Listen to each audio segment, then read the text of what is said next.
బ్రతుకైన బ్రతుకుచుంటి నేటి భారతమున అతడు భీమ్రావు రామ్జీ అంబేద్కర్ నా గుండె నిండా నిండియుండు తండ్రి.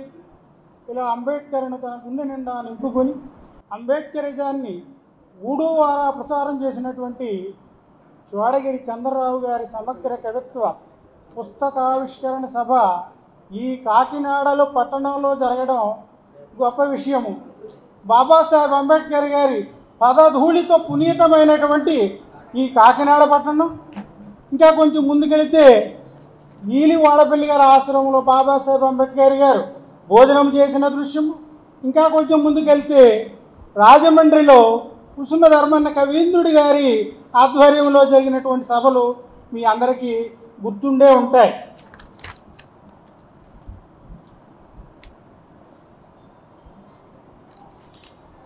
ఇక చంద్రరావు గారి గురించి చెప్పే ముందు ఇక్కడ వేదిక మీద చాలామంది లబ్ధ ప్రతిష్ఠులైనటువంటి ప్రముఖులు ఉన్నారు.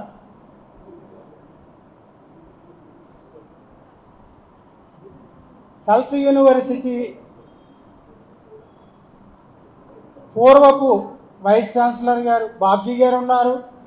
అట్లాగే జనమిత్ర ఎడిటర్ గారు కలైమామణి విష్ణుమూర్తి గారు ఉన్నారు. అట్లాగే ఆకాశగంగ నీటి తుంపర ఒకటి అటు చెదిరి ఇటు చెదిరి నేటికి నాటికి నన్ను అస్పృశ్యుడిగానే ఉన్న సేద తీర్చున్నటువంటి కవిత్వాన్ని సృష్టిస్తున్నటువంటి శిఖామణి గారు ఈ వేదిక మీద ఉన్నారు. ఉభయ తెలుగు రాష్ట్రాల్లోనే ప్రముఖ కవి విమర్శకులు శ్రీ లక్ష్మీనరసయ్య గారు ఉన్నారు. వేదాల్లో ఏముందో తెలియదు కానీ మా అయ్య స్వేదంలోనే సృష్టి సేద్యం ఉంది. వేదాల్లో ఏముందో తెలియదు కానీ మా అయ్య స్వేదంలోనే సృష్టి స్వేదం ఉన్నది. రాతిని నాతిగా మార్చిన రామపాదము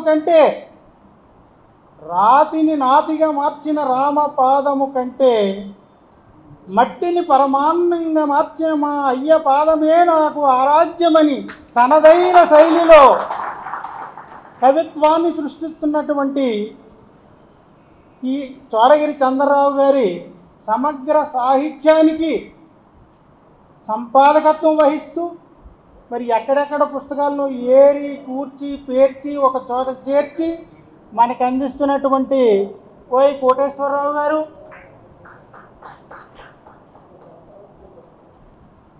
మరి చంద్రరావు గారి మిత్రులు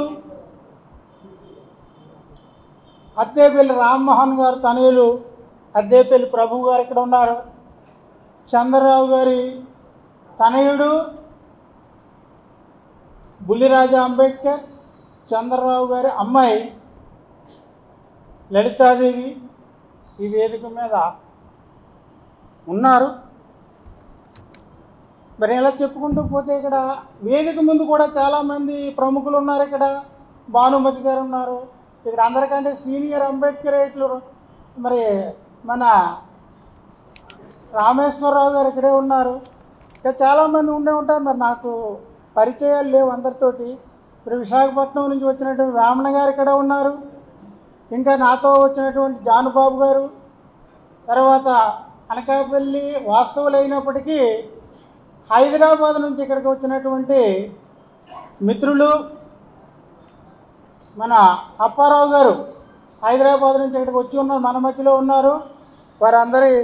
వారందరికీ కృతజ్ఞతలు. ఇక్కడికి హైదరాబాద్ నుంచి వచ్చినటువంటి అన్నైన్ మీడియా మిత్రులు ఉన్నారు. విప్లవశ్రీ తమ్ముడు వచ్చారు ఇక్కడికి. వారు అన్నైన్ మీడియా మందే. మరి బిఎస్ఐ సభ్యులందరికీ తెలిసే ఉంటుంది. దిగంబర కాంబులే గారిది అది. మీరందరూ సబ్స్క్రైబ్ చేసుకోండి. యూట్యూబ్ ఛానల్ అది. చూసిన వారందరూ సబ్స్క్రైబ్ చేసుకోండి మిత్రులారా. మన యూట్యూబ్ ఛానల్ అది, మన ఛానల్ అది. మన కార్యక్రమాలు అందులో వస్తూ ఉంటాయి.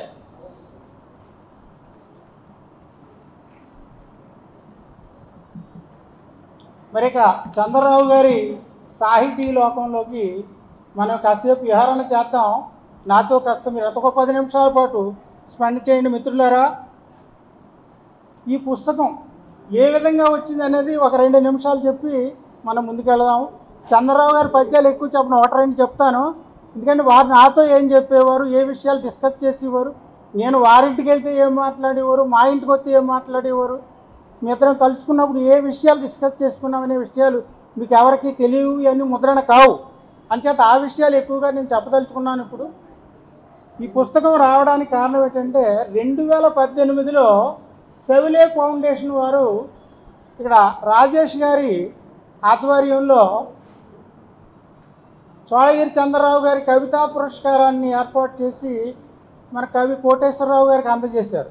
మరి ఆయన పట్టుకెళ్ళి కప్బోర్డ్లో పెట్టుకోకుండా ఏం చేశాడంటే ఒక న్యూస్ పేపర్లో ఒక ఆర్టికల్ రాశాడు. అందరినీ ఎందరెందరో సంప్రదించి పుస్తకాలని కూర్చుకున్నారు. అందులో నేలపూరి రత్నాజీ గారు, ఆయన వెస్ట్ గోదావరి వాస్తవ్యులు, వారు హృదయమైన పుస్తకాన్ని సమకూర్చి పెట్టారు. అట్లాగే చంద్రరావు గారి తమ్ముడు, స్నేహితుడు, ఈ భీమ్ సాహితీ సంస్థ వ్యవస్థాపకుల్లో ఒకరు మారెళ్ళ కేశవరావు గారి అబ్బాయి వేణు భీమ ద్విశతినిచ్చాడు.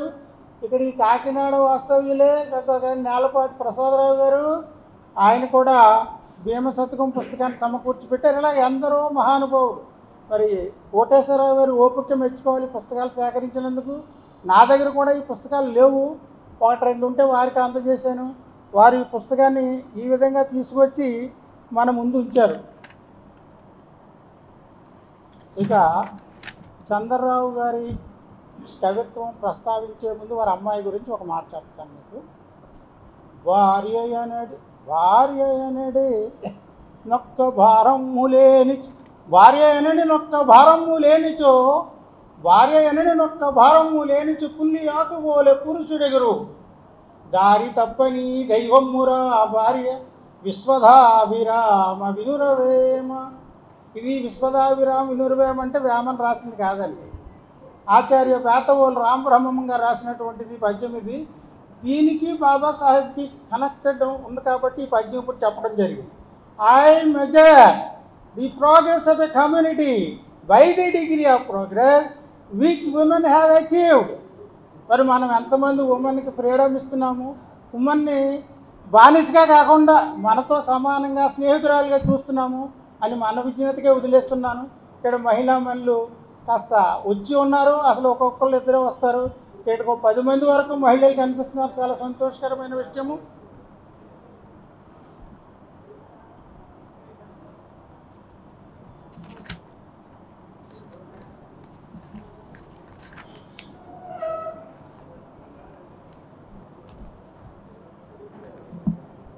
నేను ఇక్కడ యథార్థ విషయాల మట్టుకే మాట్లాడుతున్నాను, అబద్ధాలు చెప్పను.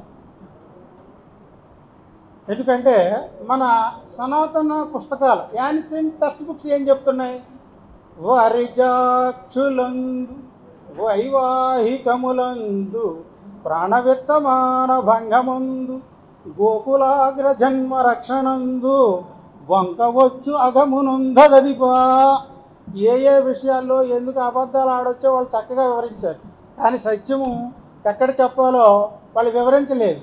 నేను సత్యాన్ని మట్టుకే మీకు చెప్పదలుచుకున్నాను. ఇప్పుడు మీకు అందరికీ తెలిసిన 1956 డిసెంబర్ 6న బాబాసాహెబ్ అంబేద్కర్ గారు పరమపదించారు. ఆ రోజున చంద్రరావు గారి కన్నీరు మున్నీరుగా విలపిస్తూ సొమ్మసిల్లిపోయారు. ఆ సందర్భంలో తేరుకుని ఆయన ఒక పాటను రాశారు. ఆ పాట అనే కంటే అది ఒక స్మృతి గీతము, ఒక ప్రతిజ్ఞా పాఠవం. ఆ పాట మీకు అందరికీ సర్క్యులేట్ చేసాను, మరి వచ్చిందో లేదో నాకు తెలియదు, కానీ ఆయన స్వయంగా ఆలపించింది నా దగ్గర క్యాసెట్ రూపంలో ఉంటే దాన్ని డిజిటల్ ఫామ్ చేసినటువంటి డాక్టర్ బండి సత్యనారాయణ గారిని అభినందించవలసిందిగా మీ కరతాళ ధ్వనుల ద్వారా ఆయన అభినందించాలి. వారు దాన్ని డిజిటల్ ఫామ్ చేసి తీసుకొచ్చారు.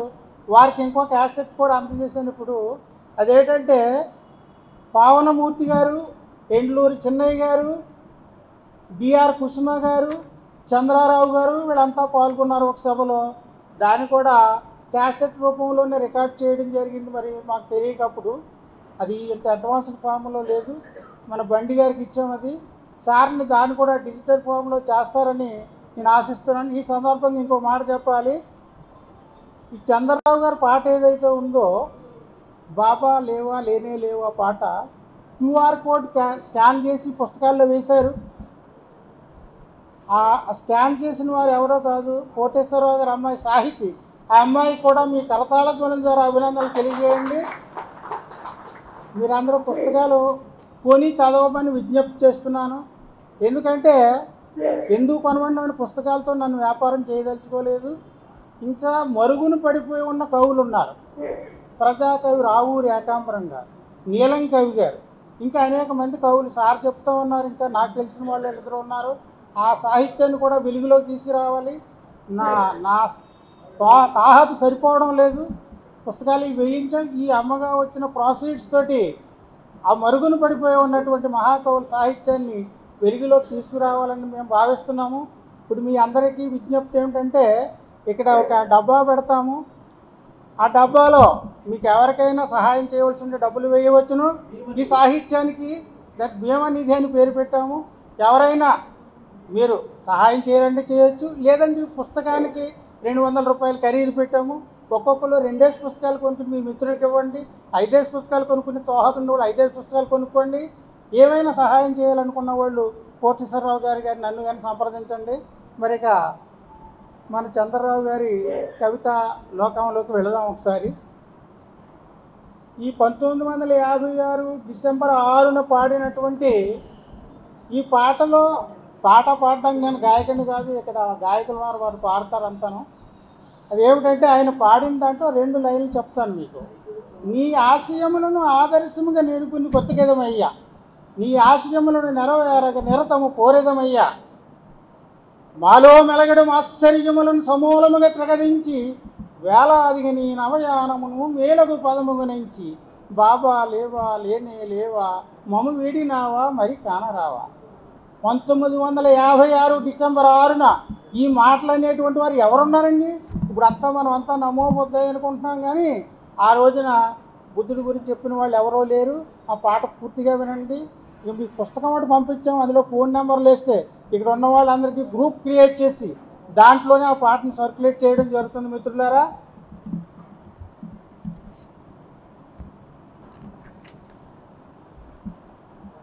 ఇక ఒక ప్రత్యక్ష అనుభవం చంద్రరావు గారిది మీకు చెప్తాను.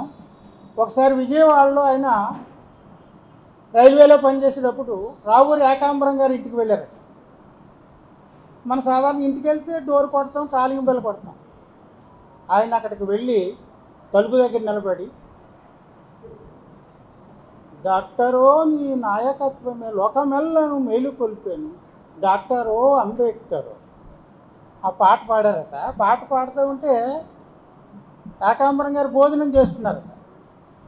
భోజనం చేస్తూ ఉంటే చేయి కొడుకోకుండా బయటకు వస్తుంది. బయట చంద్రరావు గారు నిలబడి ఉన్నారు. ఏంట్రా తమ్ముడు నువ్వు పిలవచ్చు కదా, ఏంటి ఎలా పాట పాడుతున్నావు, ఏంటి సంగతి అన్నది. నాకు పాడాలనిపించింది, పాడాను అన్నయ్య అన్నది.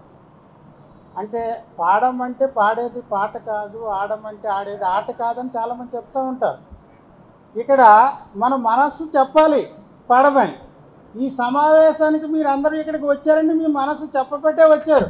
ఆదివారం పూట చక్కగా చికెన్ బిర్యానీ తిని ఆ సెల్ ఫోన్ చూసుకుంటానో టీవీ ముందు కూర్చుంటూ ఉండక ఇక్కడికి ఎందుకు రావాలి? మీ మనసు మీకు చెప్పింది ఇది మంచి సమావేశం, మీరు వెళ్ళండి అని మీ మనసు చెప్పి మీరు నిర్ణయించుకున్నందువల్ల ఇక్కడికి వచ్చారు. దాన్ని మీకు కరెక్ట్గా అర్థం వాళ్ళు చెప్పడం మారు మనసు పొందడం. మీ మనసు మారి మీ మనసులో ఒక స్థిర నిర్ణయానికి వచ్చి ఈ సమావేశ మందిరానికి వచ్చి ఉన్నారు. ఈ మనసుకి బౌద్ధానికి చాలా దగ్గర సంబంధం ఉందండి. గౌతమ బుద్ధుని ఆలోచనలు ఎప్పుడు కూడా మనిషి మనసు చుట్టూనే తిరుగుతూ ఉండేవి. మనసు లేకపోతే ఏమీ అవదండి. మనం ఎన్ని చెప్పు, ఎన్ని నమోబుద్ధాయిలను, ఎన్ని జైభీములను అంత ఉత్త బుటకమే. నీ మనసు చెప్పాలి నీకు బాబాసాహెబ్ బాటలో నడవమని. ఆ మనసు మీకు అందరికీ చెప్పబట్టే ఇక్కడికి వచ్చారు. బుద్ధుని గురించి చంద్రరావు గారు ఏం చెప్పారు చాలామంది తెలియదు. ఆయన క్రైస్తవుడండి లేకపోతే ఇంకోటండి అని అనుకుంటారు. బుద్ధుని గురించి ఏం చెప్పారంటే 1986 ఫిబ్రవరి 13వ తారీఖున ఆల్ ఇండియా రేడియోలో, దీని సందర్భం ఏంటంటే గురుజాడ అప్పారావు గారు బౌద్ధాన్ని ఎప్పుడైతే భారతదేశపు ఎల్లలు దాటించామో అప్పుడే మనం ఆత్మహత్య చేసుకున్నట్టు అని చెప్పారు. దాన్ని ఆ సందర్భాన్ని దృష్టిలో పెట్టుకుని ఆల్ ఇండియా రేడియోలో బుద్ధుని మీద ఒక కవితాగానం చేశారు. సాహితీ మేకలని 7:30కి వచ్చేది ఉదయం, పెద్దవాళ్ళకి అర్థమయ్యే ఉంటుంది ఎవరికైనాను. దానిలో ఆయన ఇది కల అయితే ఒక బాధ, నిజమైతే ఒక బాధ, కల అయినా నిజమైనా ఇది మరపురాని బాధ అని ఆయన రాసినటువంటి హృదయ వీణ పుస్తకంలో కొన్ని పద్యాలని గానం చేశారు. నాకు గానం చేయడం రాదు, చదువుతారు. చంద్రరావు గారు ఏమనేవారంటే పద్యమైనా పాటైనా గానం చేసినా చదివినా కూడా బాగుండాలి, ఒక పాడితేనే కాదన్నారు. ఆయనది చదివినా బాగుంటుంది, పాడినా బాగుంటుంది. ఇంకా పాడడానికి మీకు ఉన్నారు, వస్తాదులు ఉన్నారు, మీకు చెప్తారు. నేను అది చెప్తాను ఒకసారి. ఇది ఆరామములన్నీ ఆరామములన్నిటినీ ఆలయములుగా మార్చి అందమైన శిరోజములను అర్పించి పశ్చత్తాపం కంటే ప్రాయశ్చిత్తం ఏమున్నది, ఇంత చిరుగాలికటలు చలించిపోవు రావిని ఎడలు ఎవరయ్యా రాయివోలే, రాతి హృదయాల కరగించు రాజరాజా రాయివైనావా ఈ ధరిన్ రావినేడ, రావినేడలే తక్క ఈ రాజసుతుడు ఆలయముల కొరకు ఆయాసపడడు. గొర్రు పోతులు మింగుగా గుడులు వలయు గాని బుద్ధదేవునకేమి కావలి, దేశాన శాసించు ఆశమాని దేశమున సాటించే తన ఉపదేశములను. ఇది గౌతమ బుద్ధుడి గురించి నాకు గుర్తున్నాయి, రాశాను. ఎందుకంటే చాలా వరకు ఇవి డిజైపేర్ అయిపోయాయి. ఇక్కడ చంద్రరావు గారి పద్యం ఒకటి మన లక్ష్మీనరసయ్య గారు చెప్తారు, దాని గురించి నేను చదువుతాను, జస్ట్ అదేం కాదు. మనం అందరం అనుకుంటాం బాబాసాహెబ్ అంబేద్కర్ గారు ఎన్నో దూషణ అవమాన తిరస్కారాలకు గురయ్యారు, బరోడా మహారాజ్ సంస్థానంలో బంట్రోత్ ఫైల్ ఇసిరేశాడు, ఆయన ఉండడానికి ఇల్లు దొరకదు, పార్సీవాడు సత్రంలో ఉన్నాడు, ఈయన మహారాణి తెల్లగానే బయటికి గంటేశారు, మెడమే చేసి ఈయన ఒక చెట్టు కింద కూర్చొని ఘోరం ఏడ్చారు అని ఈ విషయాలన్నీ మనం అన్ని చెప్పుకుని వదిలేస్తాం. చంద్రరావు గారు అట్లా వదల్లా, దాన్ని లిఖితపూర్వకంగా గ్రంథస్థం చేశాడు, డాక్యుమెంటేషన్. ఆ డాక్యుమెంటేషన్ లేకపోతే ఈరోజు ఇక్కడ ఏముండదంటే మీటింగ్ ఉండదు. ఆయన పుస్తకం రాయబట్టి దాంట్లో ముద్రించబట్టి మనం ఇక్కడ ఉన్నాం. అందులో మీకు అర్థం కానిది ఏముండదండి, వార్ధి అని ఒక పదం ఉంటుంది. వార్ధి అంటే సముద్రం, దయచేసి అర్థం చేసుకోండి. వార్ధి నడంగు ధవాలనమ్మై, సముద్రపు అడుగున బడభాగిన ఉంటుందండి. ఆ బడభాగినిలా తిరగబడి కూడా అంబేద్కర్. వేకువయే లేని రాత్రి అయి వ్యాధనయతన పెన్నిధానమై, అకసమంటు భంగముల ఆకలి నిద్రయు లేని సంద్రమై, వ్యాకులమందు వ్యాఘ్రమై వార్ధి నడంగు దావాలనమ్మై, ఆకలి కొన్న సింహమగు అల్లదే భీమయ తండ్రి గొల్చెదన్. మరి అది పద్యాలు ఎక్కువ కవులందరూ ఉన్నారు, చెప్తారు. ఇక నేను అసలు సామాజిక విశ్లేషణ గురించి వస్తాను ఒకసారి. పాలక వర్గాల చరిత్రకు ఆవల వైపున ప్రజల చరిత్ర ఉంటుంది అని కార్ల్ మార్క్స్ అన్నాడు. సరిగా వినండి మిత్రులారా, పాలక వర్గాల చరిత్రకు ఆవల ప్రజల చరిత్ర ఉంటుంది. పాలక వర్గాలకు ఆవల ప్రజల చరిత్ర ఉంటుందని మార్క్స్ చెప్తే, ఆ మార్క్స్ అనుచరులు మన దేశంలో ఏం చేశారు, ఏం రాశారు, ఏం ప్రసారం చేశారు? జాలరి పగ్గం, సాలెల మగ్గం, కొమ్మరి చక్రం, కమ్మరి కొలిమి, శ్రమైక జీవన సౌందర్యానికి సమానమైనది లేనే లేదండు అన్నాడు. ఇక్కడ వరకు బాగానే ఉందండి. వీళ్ళందరూ ఊరి మనుషులు, జాలరి కానీ, సాలెలు కానీ, కుమ్మర్లు కానీ, కమ్మర్లు కానీ. మరి కొంచెం ముందుకెళ్తే వ్యవసాయ భూముల్లో ఎండనక వాననక పనిచేసేటువంటి వ్యవసాయ కూలీల గురించి ఎవడు రాశాడు? వీళ్ళు ఎందుకు సృజన చేయలేదు? మరి ఇంకా కొంచెం ముందుకెళ్తే మోకాటి నోటు మట్టిలో దిగబడి మన అమ్మలు మన అక్కల్లో చెల్లెళ్ళు వరి నాట్లు వేశారు, అది శ్రమ కాదా? ఆ శ్రమ గురించి ఎందుకు సృజన చేయలేదు?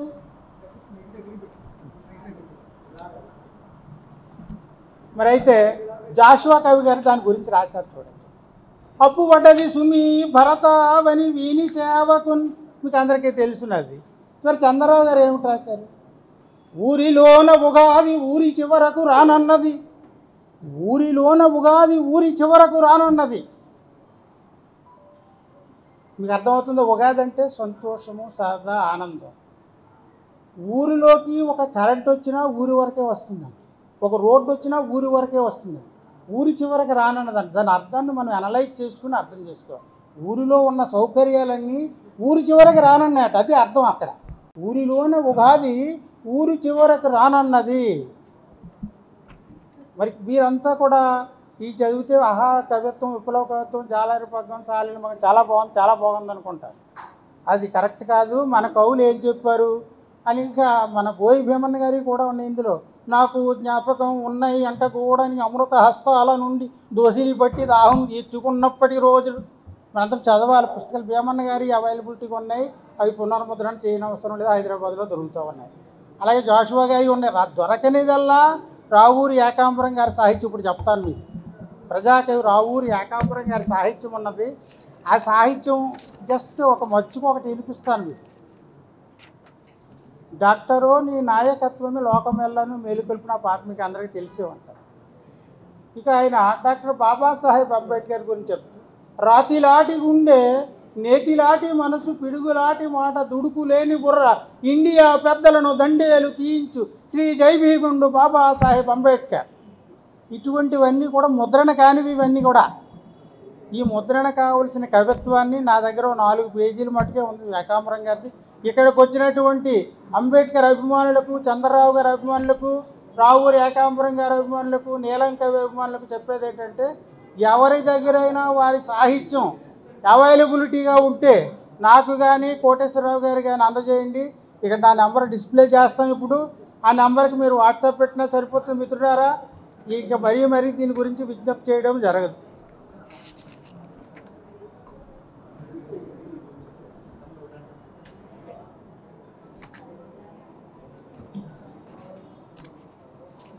బాబాసాహెబ్ అంబేద్కర్ గురించి చంద్రరావు గారు చెప్పిన ఒక పద్యం ఒకటే చెప్తాను మీకు. నీకు ఎదిరి నిలిచిన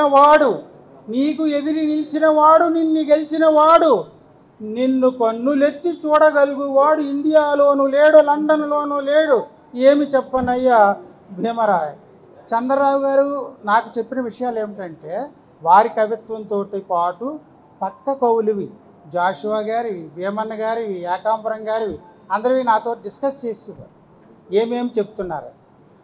ఒకసారి జాషువా కవి మిత్రుడు ఒక ఆయన బొట్టు ప్రకాశం పంతులు, ఆయన అంబేద్కర్ ప్రశంస అని ఒక పుస్తకమే రాశారు. అయితే అందులో చంద్రరావు గారు చెప్పింది ఏంటంటే, దీని సందర్భం రౌండ్ టేబుల్ కాన్ఫరెన్స్. ఈ రౌండ్ టేబుల్ కాన్ఫరెన్స్ గురించి మీకు అందరికీ తెలుసు. బాబాసాహెబ్ అంబేద్కర్ ప్రసంగాలు, వాద ప్రతిపాదనలు ఉత్తుంగ జలపాతంలా తాగినటువంటి ఆయన ప్రసంగాలు విన్నటువంటి బ్రిటిష్ ప్రధాని రామ్సే మెకానస్ గోల్డ్, విన్స్టన్ చర్చిల్ వీళ్ళంతా కూడా సంభ్రమాశ్చర్యాలకు గురవుతారు. మనం అందరం చెప్పాం, అంతా బాగానే. కానీ దీన్ని బొడ్డు ప్రకాశం పంతులు గారు అక్షరబద్ధం చేసి డాక్యుమెంటేషన్ చేశారు.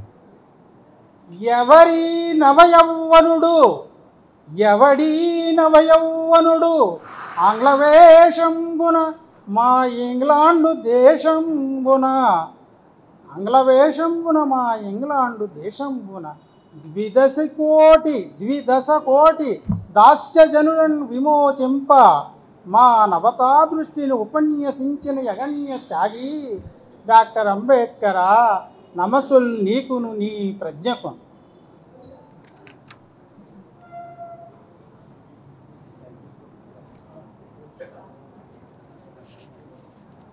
ఇక్కడ మీకు అందరికీ తెలిసింది ఇదేంటంటే, 1956లో అంబేద్కర్ గారు చనిపోతే అదే సంవత్సరంలో గుడివాడలో ఒక సభ పెట్టారు. చంద్రరావు గారు చెప్పిన విషయాలు, వారి గురించిన మిత్రులు చెప్పినవి.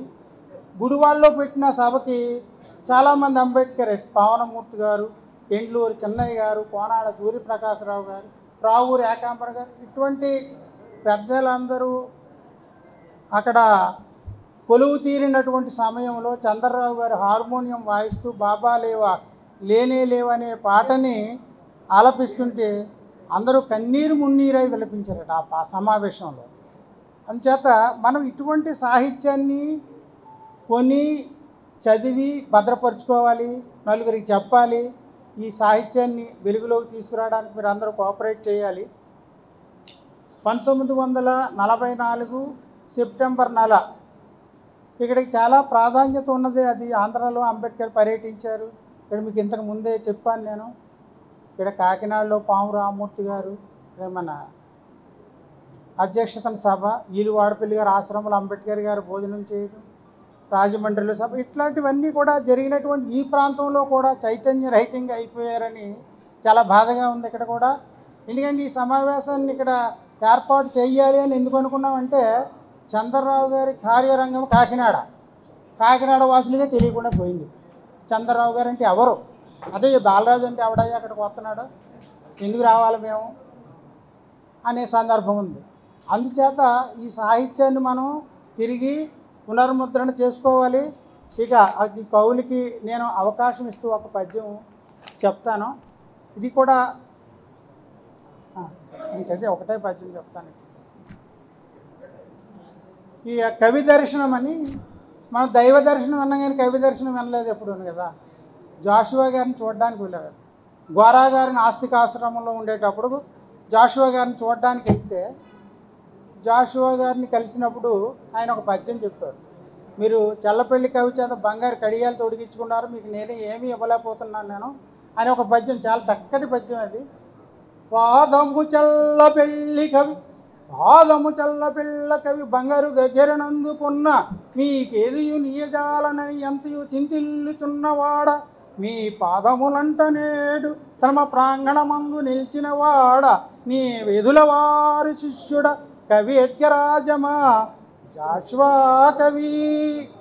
ఇక ఏకాంబరం గారిది ఇంకొకటి, మనకి సమాజంలో జరిగే విషయాలు మీకు అర్థం కావు అని చెప్తూ ఆయన ఇప్పుడు జరిగే ఇన్సిడెంట్ల గురించి ఏకాంబరం గారు కారంచేడు జరిగింది 85లో, అంతకు ముందు 30 ఏళ్ల క్రితం ఆయన రాశారు. ఎల్లయ్య పెరుమాళ్ళు ఎన్ని రాసిన ఈషన్ మాత్రం రోషం రాదు, సజీవ దహనాలు మానభంగాలు నగ్నంగా ఊరేగింపులు ఇవి చాలవా, రక్తం చలచల కాగా గదిపి తన్నిన కాండ్రించి ఊసిన మెదలరేమిరా తరతరాలుగా పేరుకిపోయిన పిరికితనానికి వారసులారా, సస్తూ బ్రతికే సవటల్లారా, ధరణికి పారం చావండి, నిశ్శేషంగా చావండి, లేదా అంబేద్కరులుగా మారండి, అవన్నీ తలమన మార్చండి. ఆఫ్రికన్ నీగ్రోలు అమెరికాలో పెరిగి దెబ్బకు దెబ్బ తీస్తుంటే స్వదేశంలో స్వగ్రామంలో చావు దెబ్బలు తింటారే, ఎందుకురా, ఇకనైనా అంబేద్కరులుగా మారండి, అవనీతలమును మారండి. ఒకసారి బోయ్ భీమన్న గారి గురించి చెప్పింది, ఇది కూడా అముద్రితం అండి, మీరు ఎవరు విని ఉండరు, అది కూడా ఒక విషయం చెప్పేసి నేను ముగిస్తాను. మానవ జాతి పురోగతిలో ప్రతి దశ ఒక